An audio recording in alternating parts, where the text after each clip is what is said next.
Hai guys, welcome back to Sans Fact Podcast. Kali ini kita bakal ngebahas kenapa orang yang awalnya rajin bisa jadi males. Ada satu hal yang dulu waktu kecil mungkin sering kita dengar. Kalau rajin, nanti hidupmu bagus. Kalau kerja keras, hasilnya akan kelihatan. Yang tekun pasti menang. Dan waktu kuliah, kalimat itu masih terasa masuk akal. Kalau kerja kelompok dan temanmu males, kamu tetap backup. Kenapa? Karena taruhannya jelas, nilai. Kalau tugas gagal, kamu juga ikut kena. Kalau presentasi hancur, IP kamu yang goyang. Jadi walaupun kesal, kamu tetap bergerak, tetap ngerjain, tetap menyelamatkan keadaan. Tapi anehnya, begitu masuk dunia kerja, logikanya berubah. Kamu datang tepat waktu, kamu kerja sungguh-sungguh, kamu inisiatif, kamu bantu yang lain, kamu mikirin kualitas kerja, lalu kamu lihat meja sebelah. Santai, main HP, ngopi lama, ngobrol ngalur ngidul, kerjaan minim. Dan yang bikin darah mendidih, gajinya sama. Nah loh, dari sinilah pertanyaan besar muncul. Kenapa orang yang awalnya rajin bisa jadi males?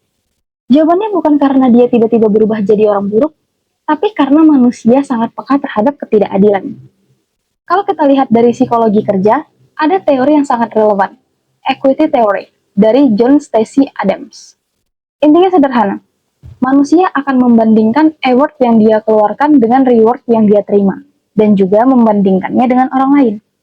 Kalau aku kerja mati-matian, tapi si A yang santai dapat hasil yang sama, maka otakku akan bilang, ngapain capek-capek? Bukan karena aku males, tapi karena sistem sedang mengajariku bahwa kerja keras itu tidak penting. Dan ini bahaya banget. Karena malas itu sering bukan sifat bawaan.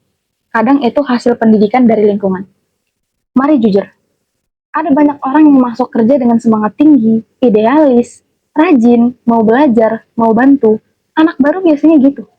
Mereka masih punya energi, masih punya rasa ingin membuktikan diri, masih percaya kalau kerja bagus akan dihargai. Lalu beberapa bulan berlalu, mereka melihat realita. Yang rajin, tambah kerjaan. Yang cepat, disuruh bantu yang lambat. Yang bisa, dikasih tanggung jawab ekstra. Yang inisiatif, malah dianggap selalu available. Sementara yang males, tetap aman. Dan lama-lama, anak rajin belajar satu pelajaran pahit. Oh, jadi kalau aku bagus, hadiahnya kerja lebih banyak. Capek enggak? Capek. Dalam psikologi, ini disebut learned helplessness. Ketika seseorang belajar bahwa usahanya tidak mengubah hasil secara signifikan. Kalau kerja rajin atau kerja sekadarnya sama-sama dibayar sama, diapresiasi sama minim, dan yang males nggak pernah kena konsekuensi, lama-lama otak menyimpulkan effort doesn't matter. Dan begitu keyakinan itu masuk, konsistensi mulai mati. Bukan langsung, pelan-pelan, hari ini masih semangat, besok mulai ngurangin effort, lusa mulai kerja seperlunya, sebulan kemudian, ya udah, minimal effort mode. Dan ini beda banget sama dunia kuliah. Di kuliah, dosen kadang emang nggak tahu siapa yang kerja paling banyak dalam kelompok, tapi nilai tetap satu taruhannya. Kalau kerja, taruhannya kadang absurd. Yang kerja keras dapat burnout, tambahan kerjaan, ekspektasi lebih tinggi. Sementara yang santai dapatnya hidup tenang, energi utuh, gaji tetap masuk. Kan lucu. Sistemnya kayak bilang, selamat, kamu kompeten, sebagai hadiah, kami kasih lebih banyak beban. Kalau organisasi kayak gini dibiarkan, pelan-pelan bakal hancur. Karena budaya kerja itu menular. Orang rajin melihat yang malas, lalu menyesuaikan. Anak baru melihat senior santai, lalu ikut. Dan akhirnya terbentuk norma baru. Ngapain rajin? Oh, sama aja. Ini yang paling menyeramkan. Karena kehancuran perusahaan sering nggak datang dari krisis besar, tapi dari kebiasaan kecil. Telat sedikit, malas sedikit, cuek sedikit, effort dikurangi sedikit. Lalu, semua orang berpikir begitu. Boom, budaya mati. Masalah lain, apresiasi. Kadang orang bilang, kan atasan lihat kok siapa yang rajin. Iya, dilihat doang. Tapi, apakah diapresiasi? Nah, dilihat doang tuh nggak cukup. Kalau orang rajin cuma dianggap baik, tapi nggak ada feedback nyata, nggak ada pengakuan, nggak ada growth, nggak ada kompensasi, Itu bukan apresiasi, tapi itu observasi. Dan manusia nggak hidup dari diamati. Manusia butuh rasa dihargai. Dalam teori ekspektasi teori, Victor Vroom, motivasi kerja muncul kalau orang percaya, satu, reward berarti hasil bagus. Dua, hasil bagus berarti reward. Tiga, reward sesuatu yang bernilai. Kalau salah satu putus, motivasi turun. Kalau semua putus, ya tamat.